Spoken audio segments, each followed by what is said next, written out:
Little Fuzzy by H. Beam Piper, Chapter 4. The Fuzzies took the manipulator quite calmly the next morning. That wasn't any horrible monster. That was just something Pappy Jack took rides in. He found one rather indifferent sunstone in the morning, and two good ones in the afternoon. He came home early and found the family in the living room. They had dumped the wastebasket and were putting things back into it.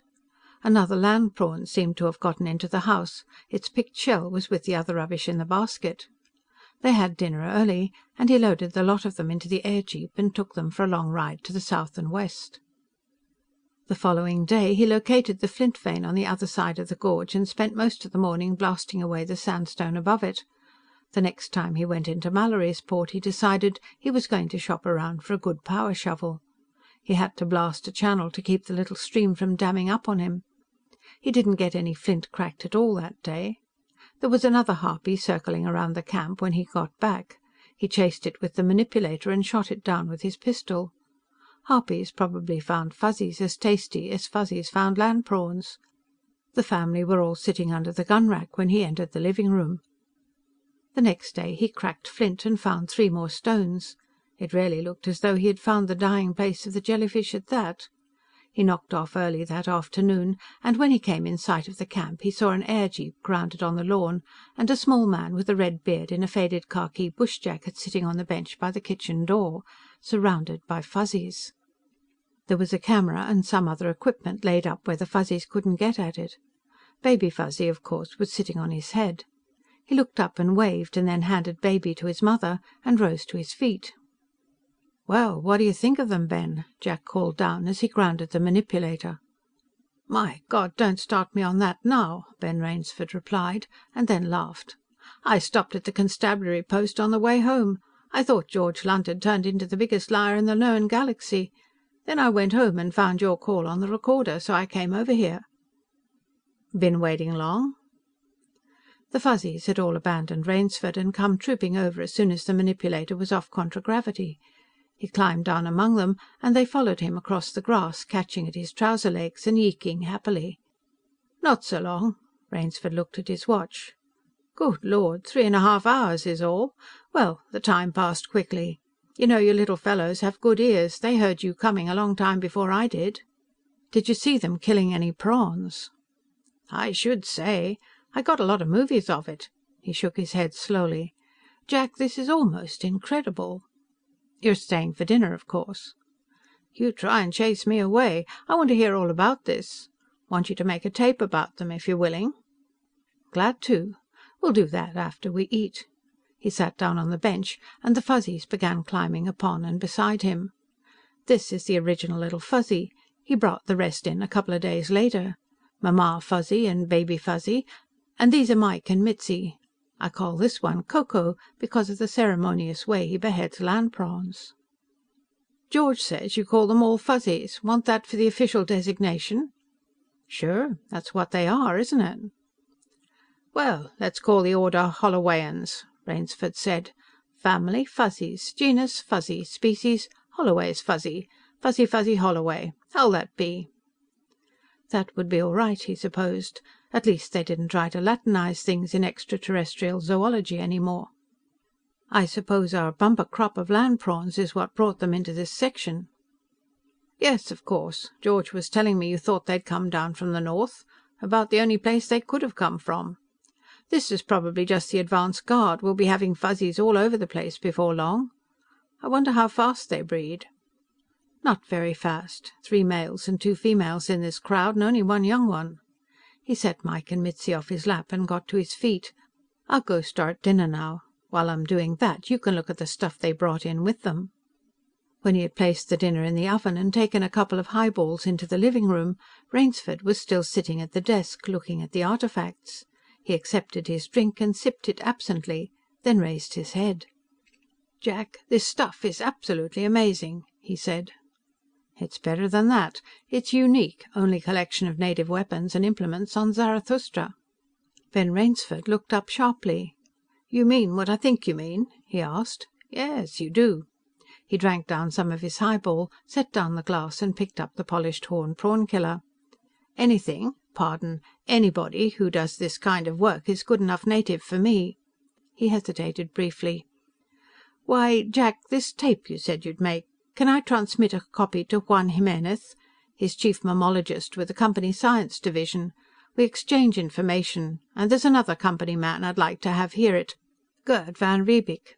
He's a general xenonaturalist like me, but he's especially interested in animal evolution."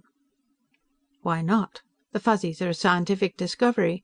Discoveries ought to be reported." Little Fuzzy, Mike and Mitzi strolled in from the kitchen. Little Fuzzy jumped up on the armchair and switched on the view screen. Fiddling with the selector, he got the big Blackwater woods burning. Mike and Mitzi shrieked delightedly, like a couple of kids watching a horror show. They knew by now that nothing in the screen could get out and hurt them. "Would you mind if they came out here and saw the Fuzzies?" "Why, the Fuzzies would love that. They like company." Mamma and Baby and Ko-Ko came in, seemed to approve what was on the screen, and sat down to watch it. When the bell on the stove rang, they all got up, and Ko-Ko jumped onto the chair and snapped the screen off. Ben Rainsford looked at him for a moment. "You know, I have married friends with children who have a hell of a time teaching 8-year-olds to turn off screens when they're through watching them," he commented. It took an hour after dinner to get the whole story, from the first little yeek in the shower stall, on tape. When he'd finished, Ben Rainsford made a few remarks and shut off the recorder, then looked at his watch. 2000. It'll be 1700 in Mallorysport, he said. "I could catch Jimenez at Science Center if I called now. He usually works a little late." "Go ahead. Want to show him some Fuzzies?" He moved his pistol and some other impedimenta off the table, and set Little Fuzzy and Mamma Fuzzy and Baby upon it, then drew up a chair beside it, in range of the communication screen, and sat down with Mike and Mitzi and Ko-Ko. Rainsford punched out a wavelength combination. Then he picked up Baby Fuzzy and set him on his head. In a moment the screen flickered and cleared, and a young man looked out of it, with the momentary upward glance of one who wants to make sure his public face is on straight. It was a bland, tranquilized, life-adjusted, group-integrated sort of face, the face turned out in thousands of copies every year by the educational production lines on Terra. "Why, Bennett, this is a pleasant surprise," he began. "I never Then he choked. At least he emitted a sound of surprise. "What in the name of Daibutsu are those things on the table in front of you?" he demanded. "I never saw anything. And what is that on your head?" "Family group of Fuzzies," Rainsford said. "Mature male, mature female, immature male." He lifted Baby Fuzzy down and put him in Mamma's arms. "Species, Fuzzy Fuzzy Holloway Zarathustra. The gentleman on my left is Jack Holloway, the sunstone operator, who is the original discoverer. Jack, Juan Jimenez." They shook their own hands at one another in the ancient Terran Chinese gesture that was used on communication screens, and assured each other, Jimenez rather absently, that it was a pleasure. He couldn't take his eyes off the Fuzzies.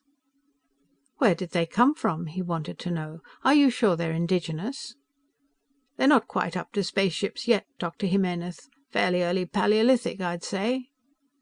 Jimenez thought he was joking, and laughed. The sort of a laugh that could be turned on and off like a light. Rainsford assured him that the Fuzzies were really indigenous. "We have everything that's known about them on tape," he said. "About an hour of it. Can you take 60 speed?" He was making adjustments on the recorder as he spoke. "All right, set and we'll transmit to you. And can you get hold of Gerd van Riebeek? I'd like him to hear it too. It's as much up his alley as anybody's." When Jimenez was ready, Rainsford pressed the play-off button, and for a minute the recorder gave a high, wavering squeak. The Fuzzies all looked startled. Then it ended. "I think, when you hear this, that you and Gerd will both want to come out and see these little people. If you can, bring somebody who's a qualified psychologist, somebody capable of evaluating the Fuzzies' mentation. Jack wasn't kidding about early Paleolithic. If they're not sapient, they only miss it by about 1 atomic diameter." Jimenez looked almost as startled as the Fuzzies had. "You surely don't mean that?" He looked from Rainsford to Jack Holloway and back.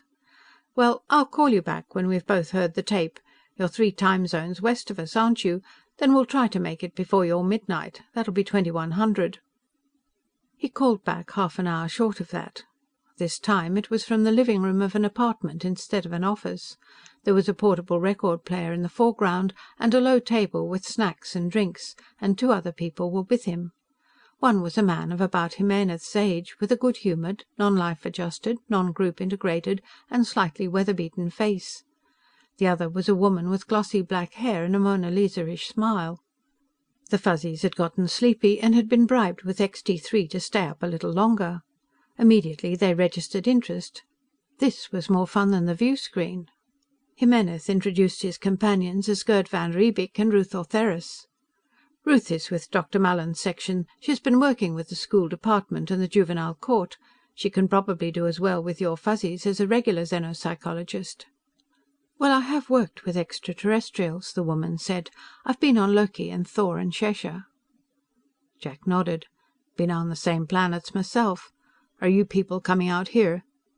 "Oh, yes," van Riebeek said. "We'll be out by noon tomorrow. We may stay a couple of days, but that won't put you to any trouble. I have a boat that's big enough for the three of us to camp on. Now, how do we get to your place?" Jack told him and gave map coordinates. Van Riebeek noted them down. "There's one thing, though, I'm going to have to get firm about. I don't want to have to speak about it again. These little people are to be treated with consideration and not as laboratory animals. You will not hurt them, or annoy them, or force them to do anything they don't want to do." "We understand that. We won't do anything with the Fuzzies without your approval. Is there anything you'd want us to bring out?" "Yes, a few things for the camp that I'm short of. I'll pay you for them when you get here. And about 3 cases of Extee-3 and some toys. Dr. Ortheris, you heard the tape, didn't you? Well, just think what you'd like to have if you were a Fuzzy, and bring it." End of chapter 4.